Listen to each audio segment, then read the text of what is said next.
Ante las mareas de todos los días,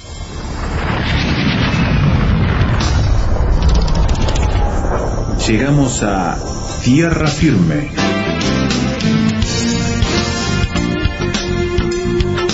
Diálogos de actualidad con Salvador de Lutri.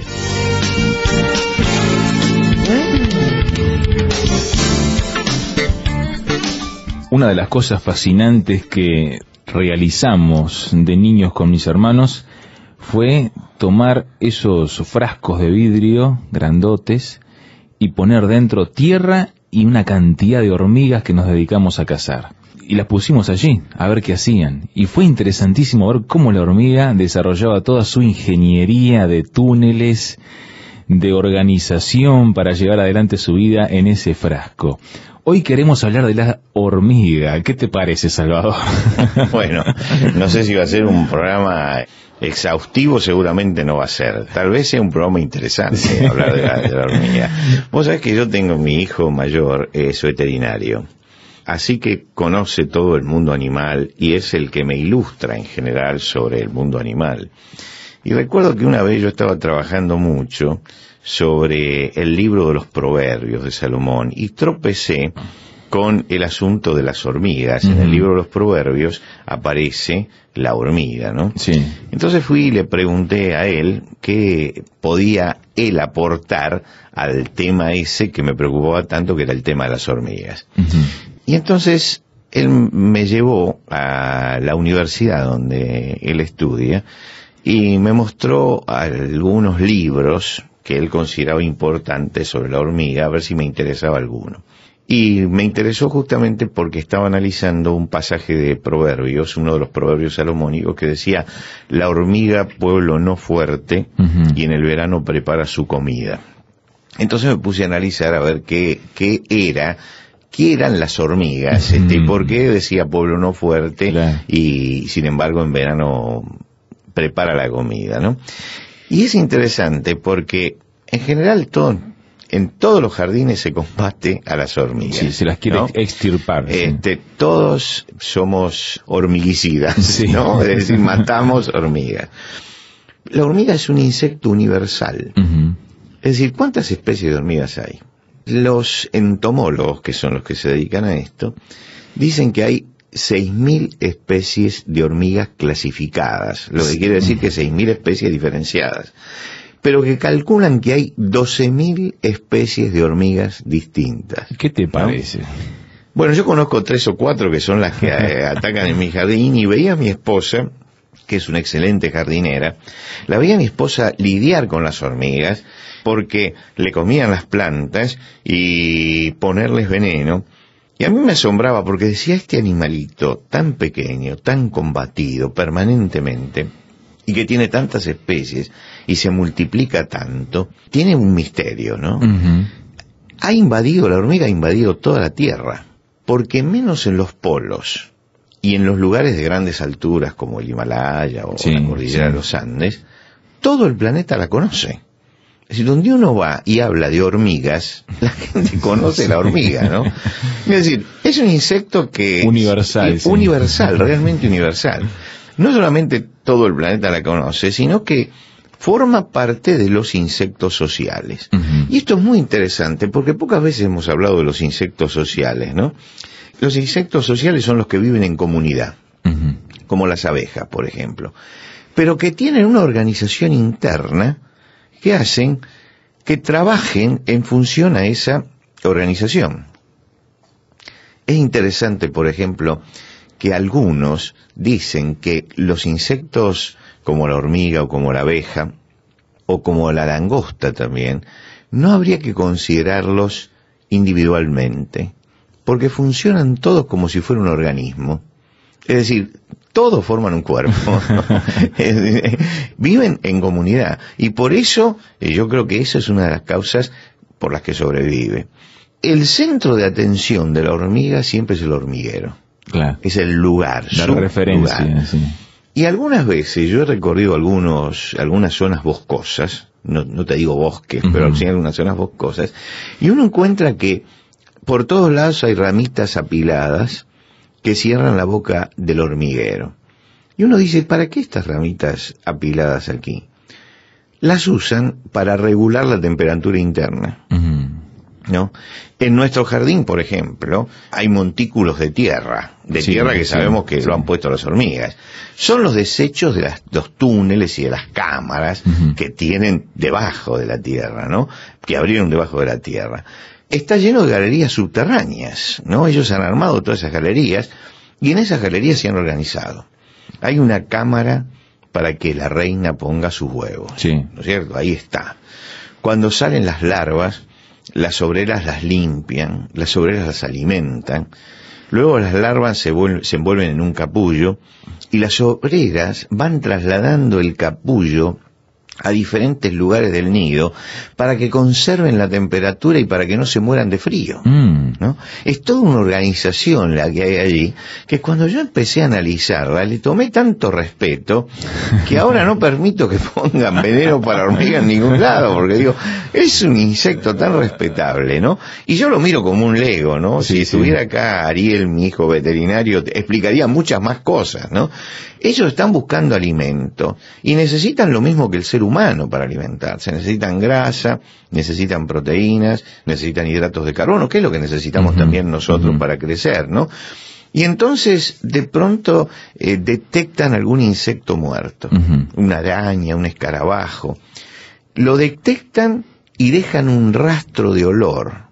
Porque indudablemente no pueden trasladar, una hormiga no puede trasladar un escarabajo, no puede trasladar a una araña, es demasiado grande. Entonces, las hormigas exploran. Hay un grupo de hormigas que son exploradoras, que salen. ¿Cómo vuelven al hormiguero? Y dejan un rastro de olor, ¿no? Buscan a una compañera, entonces buscan a una compañera y siguiendo el rastro, vuelven al lugar donde está lo que quieren llevar, y uno ve que de pronto se asocian todas las hormigas, todas las obreras, y están trasladando algo mucho más grande que ellas, lo están trasladando al hormiguero, ¿no? Se asocian y lo empujan, y están obteniendo de allí grasas y proteínas. Yo he visto hormigas a las que se les interpone un hilito de agua y no pueden pasar, colocar una hoja como puente y pasar por el puente, ¿no? En la zona de granos, que es la zona donde vivía Salomón y donde escribe su proverbio, es una zona de granos, recogen el grano y lo llevan al hormiguero. Pero no es solamente llevar al hormiguero, lo descascaran el grano, y si comienza a germinar, usan la ruptura de la germinación, o si están machucados, usan esa lesión para poder descascararlo. Si no lo pueden descascarar, lo sacan del hormiguero, porque es inútil. Claro. Pero si lo pueden descascarar, entonces lo dejan, lo mastican, convierten el almidón en azúcar, al mezclarse con la saliva, y lo usan con lo que ellos llaman pan de hormiga, lo que se llama pan de hormiga, no ellas, sino nosotros llamamos pan de hormiga. En las zonas de praderas, de pastos bajos, donde también están, cortan las hojas y las llevan, pero no comen las hojas, sino que las mastican y hacen como un mantillo. Esas hojas masticadas forman un hongo. Cuando destruimos un hormiguero, vemos que hay algunas cositas blancas, que es el hongo. Ellos cultivan hongos para alimentarse y se alimentan de esos hongos, ¿no? Así que el mundo de las hormigas es un mundo fascinante, es un mundo maravilloso. Yo te digo que ya no me atrevo a poner hormiguicida en ningún lado, ¿no? Creo que el mundo, que tengo que dejarlas vivir porque es un homenaje que uno quiere hacer a la hormiga, porque realmente hay un ejemplo de sociabilidad y de trabajo y de laboriosidad, ¿no? Y eso creo que es lo que siempre elogia Salomón, justamente esa predisposición que tiene, o esa negación que hace a la pereza, ¿no? Son pequeñas, como dice Salomón, son las cosas de las más pequeñas de la tierra, y es un pueblo no fuerte, ¿no? Pero en el verano prepara su comida. Y creo que esto es una de las tremendas lecciones que nos da el hecho de la previsión, ¿no es cierto? La hormiga prevé, trabaja en el momento en que puede trabajar, previendo. Pensaba yo que en la vida tenemos tiempos de oportunidades y tenemos tiempos de adversidades. Y la hormiga también lo sabe. Sí. La hormiga de mi jardín sabe que hay un momento de oportunidad y que hay un momento de adversidad. y se mueve en la oportunidad previendo el tiempo de la adversidad. Algo que a veces los humanos no aprendemos, ¿no? Por eso es interesante que hoy hablemos de las hormigas. Bueno, usted capaz que sale ahora mismo a mirarlas, a ver qué están haciendo en su jardín. Déjelas tranquilas, entonces. El productor rural capaz que está muy preocupado, pero bueno, aquí estamos entonces con las hormigas y la pereza en tierra firme.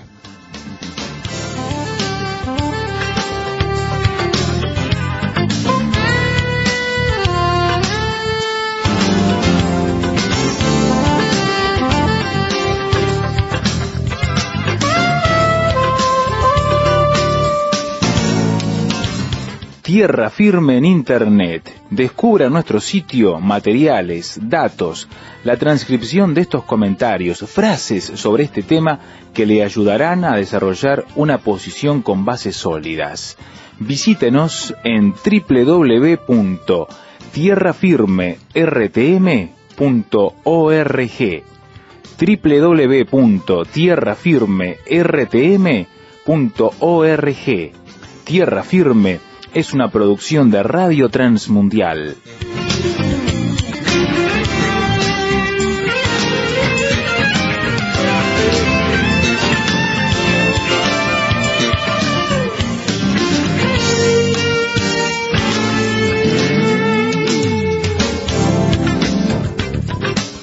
Una de las fábulas que de chico uno aprendió muy bien y del cual aprendía lecciones para la vida es lo que estamos hablando hoy, de la hormiga y la pereza.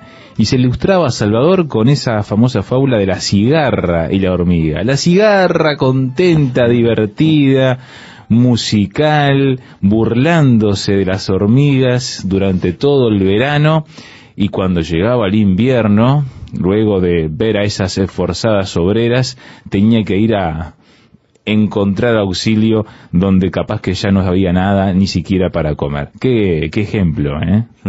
Bueno, cuando La Fontaine escribe esa fábula está tratando justamente, como en todas las fábulas, ¿no? Las fábulas siempre terminan en una moraleja, sí. Tienen un sentido, ¿no? Moral. En general, Stevenson escribía fábulas que no creo que tengan sentido moral, muchas no tenían sentido moral, pero La cigarra y la hormiga es una fábula que justamente que atacaba el tema de la pereza, ¿no? Es decir, elevaba el concepto de previsión de la hormiga por sobre la imprevisión de la cigarra. Vos sabés que La Fontaine fue muy criticado por esa fábula. ¿Ah, sí? Porque algunos decían que, bueno, que el que canta también hace un aporte y todo lo demás, pero indudablemente el que canta tiene que vivir de la hormiga, sí, que es la que trabaja, ¿no? Sí. O la que produce, no la que trabaja. Los que cantan también trabajan. Pero lo interesante de la fábula es que mostraba que hay que prever porque llega el tiempo de adversidad, el tiempo de oportunidad. ¿Cuánto tiempo tiene la hormiga para hacer su trabajo? La primavera y el verano, que es el tiempo del verdor y de la siega, y esa es su oportunidad. Si la desaprovecha va a sufrir las consecuencias. Y después tiene el tiempo de adversidad, que es el otoño y el invierno. Y en el otoño e invierno tiene que recluirse, se acabó el verdor. Tiene que conservar lo acumulado. Tiene que buscar regular las temperaturas para mantenerlo. Es un gran trabajo también mantener esto. Y tiene que consumir lo necesario. No más de lo necesario, porque tiene que durar durante todo el invierno, y alimenta a las próximas generaciones, es decir, a los individuos que han nacido allí, ¿no? Y yo creo que esto es muy interesante. Lo que sucede en el tiempo de la adversidad resulta de lo que hicimos en el tiempo de la oportunidad. A veces el tiempo de la oportunidad no se sabe aprovechar, ¿no? Tenemos nuestro verano, nuestra primavera, donde nos va bien, y creemos que eso va a ser permanente. Entonces podemos derrochar, y el concepto de ahorro que está tan desvirtuado en este tiempo, ¿no? El concepto del consumismo ya, ahora, no prever, está poniendo a mucha gente en crisis también, ¿no? Sí. Y por otro lado también a mucha gente en la pereza. Bueno, llegó el tiempo en que no me preocupo por nada, ¿no? Es interesante que en la Biblia se habla del Imperio Egipcio. En el primer libro de la Biblia, se habla del Imperio Egipcio en una de sus crisis económicas. Y el gobernador en ese momento, que es un israelita, que está allí accidentalmente, diríamos, aunque no es tan accidental, la presencia de José en Egipto, lo colocan como gobernador. Y él da una explicación muy interesante acerca de lo que se debe hacer. Él dice, van a venir 7 años de prosperidad y van a venir 7 años de miseria, de sequía. Y entonces propone, tiene una visión de 7 vacas gordas seguidas de 7 vacas flacas, ¿no? 7 espigas cargadas de grano y 7 espigas raquíticas. Y entonces sobre eso él comienza a elaborar su estrategia económica. ¿Y la estrategia económica qué es? Que en el tiempo de las vacas gordas, y de ahí sale justamente nuestra expresión las vacas gordas, en el tiempo de la plenitud de la cosecha, de la abundancia de alimentos, hay que acumular para prever el tiempo de la adversidad, ¿no? Es decir, mirando hacia adelante en el tiempo de la sequía, del hambre y de la miseria. Y a todos nos puede llegar el tiempo de la adversidad. Porque es cíclico. Es cíclico, sí. Y nunca hay que pensar, bueno, yo ya tengo la vida hecha, a mí ya no me puede pasar. Yo recordaba hace poco tiempo, cuando visité a Holanda, la primera vez, estaba en Ámsterdam, y averigüé dónde quedaba un pueblito muy pequeño que se llama Haarlem. Haarlem está al lado prácticamente de Ámsterdam, a unos 6 o 7 minutos de tren, una cosa así, si no recuerdo mal. Y a mí me llamaba la atención ese pueblito, porque en ese pueblo había una relojería famosa por un libro que se escribió un libro que se llama El Refugio Secreto, una relojería de una familia que tenía hijas ya mayores, solteras, entre ellas la que escribió el libro, que es la única que sobrevivió después que llegaron los nazis. En esa casa se ocultaban judíos, es decir, eran solidarios, hombres solidarios, cristianos solidarios, holandeses, que habían hecho un refugio secreto para judíos, que finalmente fue descubierto por los alemanes. Pero traigo esto a colación porque Corrie ten Boom, que va a ser la que escriba el libro y la que sobrevive, ya estaba viviendo en la comodidad de la vida hecha. Ya era una mujer soltera, grande, que no se iba a casar, que tenía su casa, su familia, y de pronto el mundo cambió. De golpe. Llegó la adversidad, llegaron los alemanes, llegó el problema. Uno no sabe cuándo cambian las cosas. Y nosotros estamos en un mundo cuyos cambios son cada vez más violentos, más grandes. Y por eso es importante aprovechar el tiempo de la prosperidad. En otra ocasión el sabio Salomón dice, mira a la hormiga, perezoso, mira sus caminos y sé sabio. No tiene capitán, no tiene gobernador, no tiene señor, pero en el verano prepara la comida y recoge en el tiempo de la siega su mantenimiento. Es decir, no necesita tener un jefe arriba que lo esté mandando, sino encara la vida con responsabilidad. Y yo creo que lo que aprendí mirando a las hormigas y escuchando a mi hijo hablarme de las hormigas, es que Dios puso, porque el insecto está programado, el insecto no piensa, está programado. Dios hizo un programa, es como el disco duro de la computadora, ¿no? Tiene un disco duro donde está toda la información, y repiten, todas las hormigas de las 6.000 especies repiten las mismas costumbres, pero creo que en ese disco duro que dejó allí Dios en la hormiga, hay una tremenda apelación a nosotros a que aprendamos a encarar la vida con responsabilidad, a saber prever, a saber proveer, a entender que vamos a pasar por este mundo una sola vez y que esa vez que pasamos tenemos que dejar una huella duradera y tenemos que hacer las cosas bien.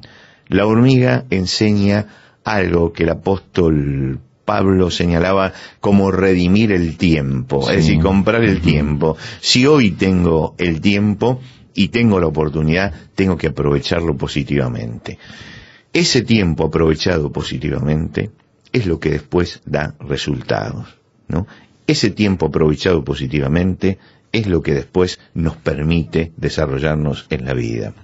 Yo recuerdo que cuando era adolescente, yo empecé a leer muy temprano en la vida, y leía cuando era adolescente muchísimo, y después de joven, y hasta hoy, ¿no? La lectura es algo que me apasiona. Y siento que todo eso que fui leyendo y buscando forma parte del bagaje, ¿no?, que uno va acumulando y va tomando de la sabiduría de los otros, del conocimiento de los otros, va formando sus propios criterios. Y por supuesto que cuando yo era adolescente venían mis amigos a saber por qué el sábado no iba a jugar a la pelota. Claro, ¿no es cierto? claro. Hoy, si estamos haciendo acá este programa de radio, es porque yo no jugué a la pelota en ese momento, ¿no es cierto? Porque se me despertaron otras inquietudes. Sí. Creo que si hubiera ido a jugar a la pelota, hoy no estaríamos haciendo este programa de radio. El valor de, en algún momento de la vida, acumular algo, nos permite después desarrollar otras cosas. Y creo que es valioso eso. Y eso lo aprendí de un gran maestro que tuve, que vive todavía, pero que en un momento él me dijo: cuando yo era muy joven y tenía tu edad, aprovechaba todo mi tiempo para prepararme para la etapa de plenitud de la vida. Y fue un gran maestro. Y creo que eso me sirvió a mí para saber, como la hormiga, que en el tiempo que uno tiene la oportunidad, es bueno acumular aquello que después puede fructificar en la vida. Por lo tanto, cada hormiga para mí es una lección viviente de lo que debe ser el hombre frente a las posibilidades que le ofrece la vida. Lo que debe ser el hombre frente a el tiempo de prosperidad y cómo debe prever para el tiempo de la adversidad. Ojalá que nuestros oyentes hoy, en este hormigueante programa que hemos hecho, puedan llevarse la gran lección de este insecto, y todos los que echan hormiguicidas lo piensen 2 veces.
Escuchábamos de César Franck su sinfonía en re menor, el tercer movimiento, el Allegro non troppo, para ir pensando sobre este hormigueante programa, como decía Salvador, y reflexionar juntos sobre lo que nos enseña Dios a través de la naturaleza. Maravilloso, ¿verdad?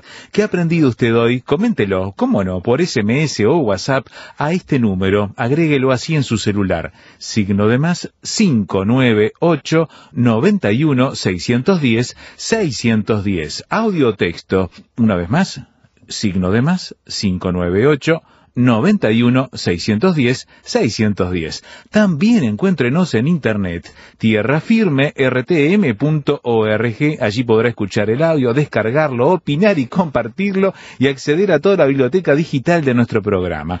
Tierrafirme.rtm.org, desde donde también acceder a las redes sociales para formar parte de nuestra comunidad y estar alerta, atento a todo lo que estamos allí publicando. Recuerde también que tenemos nuestro canal en Spotify, búsquenos como Tierra Firme RTM y nos va a encontrar, suscríbase allí también y esté atento a las alertas para saber de los programas nuevos que vamos subiendo cada semana. Sí, así que como ve tenemos muchas opciones para estar en contacto y nosotros esperamos encontrarle aquí en este medio la próxima ocasión cuando anunciemos una vez más Tierra Firme.